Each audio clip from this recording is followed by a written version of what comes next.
আমি আমার খারাপ সময়টাতে আমার ফ্যামিলিকে পাশে পাওয়ার কথা থাকলেও কিন্তু সেক্ষেত্রে আমি আমার অনলাইনে পরিচিত হওয়া মানুষদেরকে সবচেয়ে বেশি কাছে পেয়েছি। এই কথাটা বলার কারণ কি জানেন? গত কয়েকদিন আগে আমার ফেসবুকে হঠাৎ করে ডিসেবল হয়ে যায়। আর আমি তো খুবই বেশি টেনশনে চলে গিয়েছিলাম আর খুবই ডিপ্রেশনে ভুগছিলাম। কারণ এটা আমার প্রথম আইডি ছিল। আর এখানে আমার অনেক স্মৃতি আর অনেক ভালোবাসার মানুষদের ছবি ছিল। তো যাই হোক, এটা হয়তোবা বুঝবেন যাদের এই আইডিটা যায় বা যার সাথে এই ঘটনাটা ঘটে। তো সেক্ষেত্রে আমি আমার মাকে পেয়েছিলাম পাশে। আর আমার অনেক শুভাকাঙ্ক্ষী ছিল যাদের সাথে আমার অতটাও বেশি কানেক্টেড ছিল না। যাই হোক, তবে আমার সেই সময়টাতে সবাই আমার পাশে ছিলেন। আমাকে কল দিয়ে জিজ্ঞাসা করেছিলেন, আমাকে এসএমএসে টেক্সটের মাধ্যমে জানিয়েছিলেন।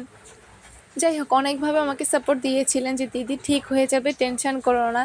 তো যাই হোক, আপনাদের সবার আশীর্বাদে আমার আইডিটা ঠিক হয়ে যায়। প্রথমে আমার ফ্রেন্ডের চেষ্টা করাতে ব্যাক আসে আইডিটা, বাট তার কিছুক্ষণ পরে আবারও একই কাহিনী হয়। তো এরপরে হচ্ছে গিয়ে আমাদের পরিচিত শুভঙ্কর দা হচ্ছে গিয়ে চেষ্টা করে। তো এর কিছুক্ষণের মধ্যে হচ্ছে গিয়ে উনি আমার আইডিটা ঠিক করে দেয় আর কি। আর দাদাকে অসংখ্য ধন্যবাদ। ওনার চেষ্টাতে হয়তো ঠিকভাবে আসলে ব্যাক আসে আর কি।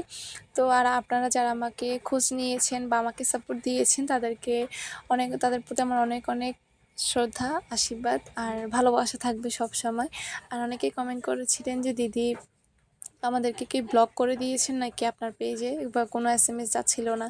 আসলে ব্লক কেন করবো আপনাদেরকে? আসলে ব্লক করে না, যেহেতু আইডিতে ডিসেবল হয়ে গিয়েছিল, তো এই জন্য আসলে মূলত এসএমএস আসেনি। আর এখন থেকে আপনাদের সাথে আবার ভিডিও কন্টিনিউ করবো।